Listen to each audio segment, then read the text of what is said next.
Well, first of all, thank you for hosting me on your program. Um, I was very excited to see Prime Minister Barzani's trip to Washington, and I'm very encouraged with the results from his trip. With regard to relations between the U.S. and Kurdistan, of course, they've been strong for many, many, many years. I wasn't sure if Donald Trump would continue with that high level of support, but it appears so far that he is committing to support, especially with regard to these energy agreements and security. So I would hope that he maintains the momentum from this trip to continue to strengthen the U.S. and Kurdistan relationship. These agreements should be very helpful. They will definitely have an impact on Kurdistan. The larger issue, however, the way I see it, and I have seen it for years, ever since my first assignment in Baghdad in 2005, is that the relationship between Erbil and Baghdad has an incredible impact on the economic viability of the Kurds. In that case, the energy will play a significant role in the oil and gas and the energy infrastructure and the economic viability of Kurdistan, but much more needs to be done. This is a good start. However, it needs to advance to the next step and to the next step to have an even greater impact on all of Kurdistan and an impact on Iraq, especially with the shortage of natural gas in both Kurdistan and Iraq.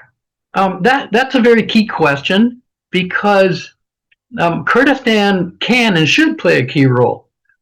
The oil and gas fields in Kurdistan are ready to be explored and produced in even greater numbers.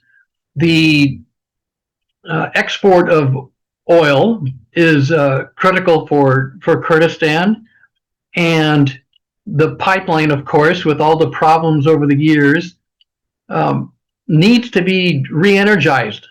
Baghdad needs to work with Erbil to make sure that the pipeline becomes a viable means of transporting the oil to the port of Shehan. At the same time, the gas availability in Kurdistan could also play a significant role for Europe and the region, since gas is becoming increasingly important to a wide variety of customers, and Kurdistan could play a role there. The issue of Donald Trump is actually key to everything going on between the U.S. and Kurdistan. In the first 90 days, it was very difficult to assess just how important Kurdistan was to Donald Trump. At the same time, it's very clear that Kurdistan has a lot of support from various members of the Trump administration. However, as we saw from the recent Middle East trip, there's really two things that Donald Trump cares about, is money and energy. And a lot of the money he cares about, unfortunately, are going to his own family. So the other part of the trip we saw, and before the trip, is that Donald Trump does not like complications. He does not like to deal with complicated situations. And he also loses patience very, very quickly, especially as we saw with Ukraine and Zelensky's visit to the White House. In that sense, it appears that Prime Minister Barzani handled this trip quite well, where he did not necessarily present any complicated issues to Donald Trump and his team, but he did offer something that Trump is very, very passionate about, and that is energy and U.S. companies that can make money from energy. So in that regard, that portion of the trip is key to strengthening the U.S.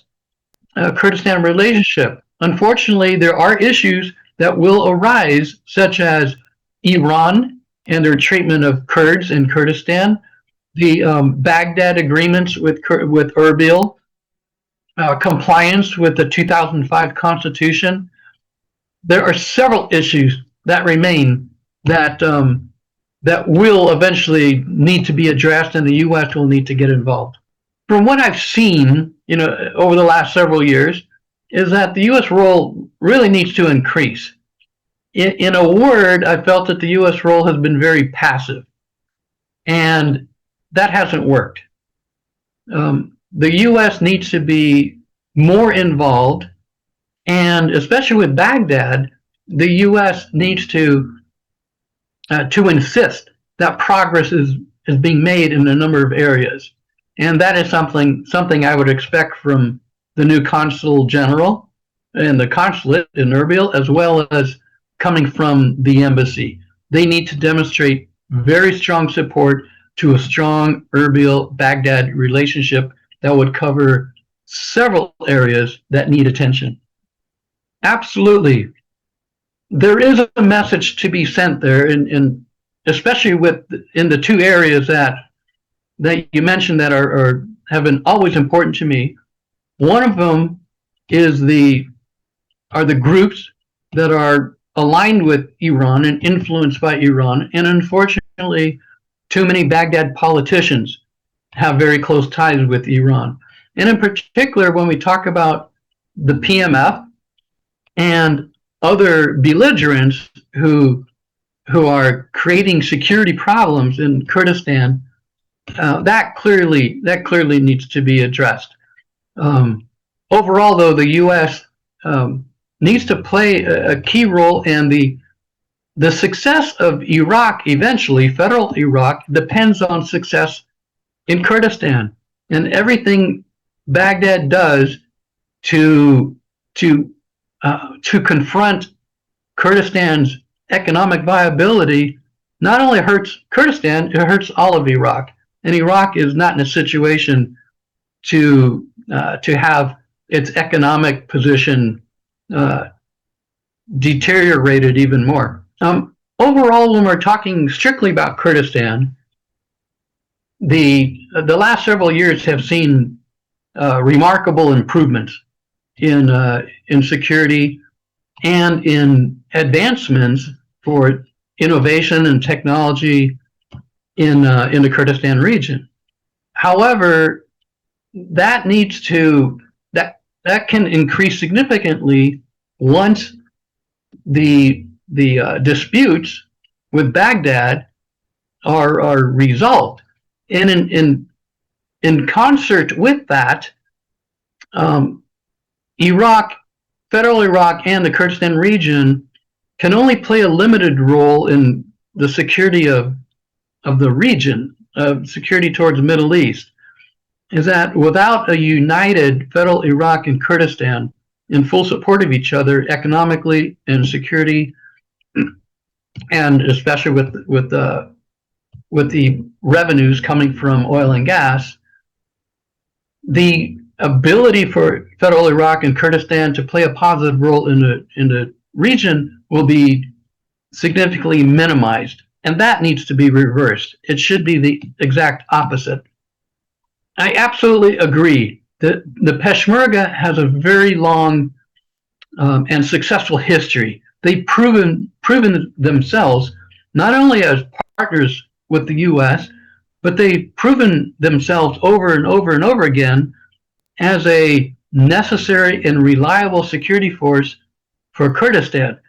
In this regards, the Peshmerga, who have a superb reputation, must continue to be supported by the U.S. From my perspective, they have proven to be one of the only and very few reliable groups that the U.S. can depend on. And especially of course, in Kurdistan, the U.S. must do everything possible to support the Peshmerga. And as we saw with the Peshmerga's role with in the years of crisis with the ISIS, in northern Iraq and Kurdistan. Again, the Peshmerga has proven themselves over and over again as a fully competent and reliable partner for security, and the U.S. needs to continue that. Yes, the importance of the KRG cannot be overstated.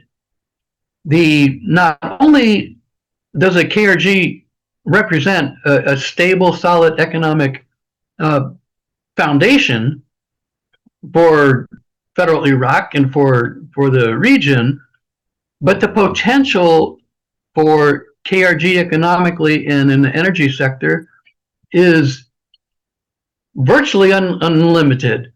The KRG is on track to become a very powerful economic engine driving the area, a source of revenue for the Kurdish people, source of revenue for the government, and at the same time, the source of natural gas for the rest of Iraq, especially as we saw the latest position that the Trump administration has taken with regard to natural gas coming from Iran. As we all know, Iraq and Kurdistan depend on significantly on natural gas for power generation. And there is no reason why Kurdistan and the KRG cannot advance and improve that situation for a wide variety of areas that can only make Kurdistan in a better position economically, security, and in their overall stability.